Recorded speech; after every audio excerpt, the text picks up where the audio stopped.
नमस्कार दोस्तों, मैं पीयूष आप सभी का न्यूज टेक में एक बार फिर से स्वागत करता हूं। क्या आप जानते हैं कि 5 सितंबर को हम सभी टीचर्स डे क्यों मनाते हैं? इसके पीछे जुड़ी है एक महान शिक्षक, दार्शनिक और भारत के राष्ट्रपति की एक बेहद ही अद्भुत और सीखने वाली कहानी। आज हम बात करेंगे उस व्यक्तित्व की जिसने अपने ज्ञान और सादगी से पूरी दुनिया को भारतीय संस्कृति और हिंदू धर्म का सम्मान करवाया। नाम है डॉक्टर सर्वपल्ली राधाकृष्णन। 5 सितंबर 1888 को तमिलनाडु के तिरुत्तनी नाम के छोटे से शहर में एक साधारण ब्राह्मण परिवार में जन्मे राधाकृष्णन बचपन से ही असाधारण प्रतिभा वाले थे। घर की आर्थिक स्थिति कमजोर थी, पढ़ाई के लिए अक्सर कॉपी किताबें नहीं होती थी, इसलिए स्लेट पर लिख कर अभ्यास करते। स्कूल कई किलोमीटर पैदल चलकर जाते, लेकिन ज्ञान की भूख इतनी गहरी कि हर कठिनाई को मुस्कुरा कर पार कर जाते। उनकी संस्मरण शक्ति इतनी अद्भुत थी, एक बार उनके शिक्षक ने लंबी कविता सुनाई और कहा कि कल याद करके आना। अगले दिन मात्र 7 साल के राधाकृष्णन ने पूरी कविता बिना रुके सुना दी। अध्यापक इस पर हैरान रह गए। शुरुआत में उनके पिता चाहते थे कि वे पंडित बने, लेकिन किस्मत ने उन्हें एक अलग राह दी। उन्हें छात्रवृत्ति मिली और वे मद्रास क्रिश्चियन कॉलेज पहुंचे। यहाँ दर्शन शास्त्र उनकी जिंदगी में संयोग से आया। वे कहते थे कि मैंने दर्शन को नहीं चुना, दर्शन ने मुझे चुना है। दर्शन की पढ़ाई ने उनके जीवन की दिशा बदल दी। आज जो राधाकृष्णन हम देखते हैं वो बिल्कुल सिर्फ और सिर्फ दर्शन के कारण है। राधाकृष्णन ने हिंदू धर्म को गहराई से समझा और पश्चिमी आलोचनाओं का जवाब आधुनिक भाषा में दिया। 1929 में ऑक्सफोर्ड यूनिवर्सिटी में जब हिंदू वेदांत और गीता पर लेक्चर दिया तो पश्चिमी विद्वान चकित रह गए। ब्रिटिश अखबारों ने लिखा, आज एक भारतीय ने हमारी संकीर्ण सोच को आईना दिखाया है।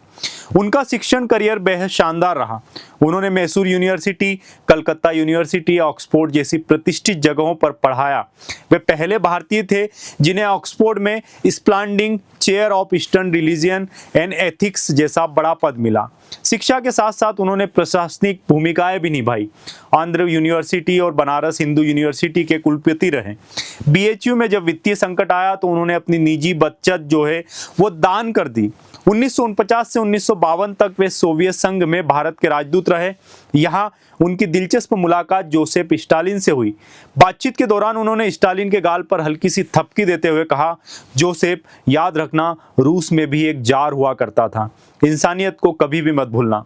कठोर माने जाने वाले स्टालिन की आंखों में आंसू आ गए। यह घटना दिखाती है कि राधाकृष्णन सिर्फ विद्वान ही नहीं बल्कि निर्भीक और मानवीय दृष्टि वाले व्यक्ति थे। इसके बाद ही सोवियत संघ और भारत के रिश्ते काफी मजबूत हुए।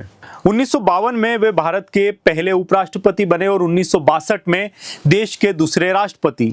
लेकिन उनकी सादगी का आलम यह था कि उन्होंने राष्ट्रपति रहते हुए केवल 2500 रुपए वेतन लिया, बाकी पैसा शिक्षकों के फंड में दान कर दिया। 1962 में जब कुछ छात्रों और दोस्तों ने उनका जन्मदिन मनाने की बात की तो उन्होंने कहा, मेरा जन्मदिन को अलग से मत मनाइए, अगर आप मुझे सम्मान देना चाहते हैं तो इसे शिक्षक दिवस के रूप में मनाइए। तभी से हर साल 5 सितंबर को शिक्षक दिवस मनाया जाता है। वे अपनी हाजिर जवाबी के लिए भी जाने जाते थे। एक बार सदन में विपक्ष ने पूछा, आप राष्ट्रपति होकर राजनीति पर टिप्पणी क्यों करते हैं? वे मुस्कुराए और बोले, मैं राजनेता नहीं शिक्षक हूं और शिक्षक का काम है गलतियों पर टिप्पणी करना। पूरा सदन ठहाकों से गूंज उठा। डॉक्टर राधाकृष्णन ने कई महत्वपूर्ण किताबें लिखी। Indian philosophy, the Hindu view of life और an ideologist view of life. इनमें से भारतीय दर्शन को पूरी दुनिया में नई पहचान मिली। वे कहते थे, शिक्षा का उद्देश्य सिर्फ जानकारी देना नहीं बल्कि मनुष्य को मनुष्य बनाना है। उनके योगदान के लिए 1954 में भारत रत्न मिला। वे नोबेल पुरस्कार के लिए 27 बार नामांकित हुए, जो बहुत बड़ी बात है, जिनमें 16 बार साहित्य और 11 बार शांति पुरस्कार के लिए। उनका जीवन हमें सिखाता है कि एक साधारण परिवार से निकलकर भी इंसान अपनी मेहनत, ज्ञान और ईमानदारी से दुनिया को बदल सकता है। न दुनिया को तो खुद को तो जरूर बदल सकता है। दोस्तों, डॉक्टर राधाकृष्णन का जन्मदिन हमें सिर्फ उनकी याद नहीं दिलाता बल्कि उन शिक्षकों की भी याद दिलाता है जिन्होंने हमारी जिंदगी बदली। अगर आज हम कुछ बन पाए हैं तो उसके पीछे हमारे माता पिता और शिक्षक ही है। इसलिए जीवन में आपको किसी ने कुछ भी सिखाया हो वो गुरु ही है। ऐसे लोगों को कभी भूलना नहीं चाहिए। आप सभी को शिक्षक दिवस की एडवांस में शुभकामनाएं। आप सभी खुश रहें और साथ में गुजारिश है कि चैनल को सब्सक्राइब करना बिल्कुल न भूलें। आप सभी इस न्यूज़ टेक में बने रहें। धन्यवाद।